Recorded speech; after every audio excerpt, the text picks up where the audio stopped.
c'est pas l'histoire du bateau, c'est l'histoire du yachting.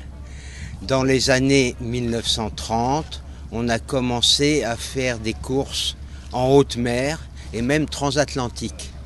Or, il y a eu une nouvelle génération de bateaux pour les courses de haute mer. Avant, c'était des bateaux pour les courses dans les baies où il n'y a pas beaucoup de vagues. Alors, vous avez des bateaux de haute mer comme le Manitou à côté, ce bateau-ci. C'est très typique des années 1930 jusqu'à la dernière guerre mondiale.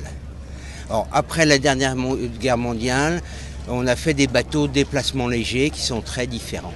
Mais ce bateau est typique des bateaux construits pour les courses de haute mer entre les deux guerres, dans les années 30. Alors, on essayait aussi à cette époque de diminuer les équipages.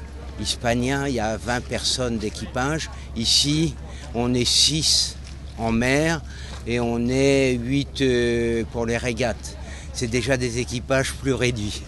Donc pour diminuer les équipages, on fait des voiles plus petites pour qu'elles soient plus faciles à manier. Alors c'est pour ça, il y a 2 mâts et puis il y a 5 voiles les unes derrière les autres. Alors, enfin, pour faire des voiles plus petites, il y a un architecte anglais qui a mis à la mode le wishbone qui est là-haut entre les 2 mâts et qui a eu son heure de célébrité juste avant-guerre. Alors ce bateau-ci est le premier gros yacht construit en Allemagne chez le chantier à Becking et Rasmussen.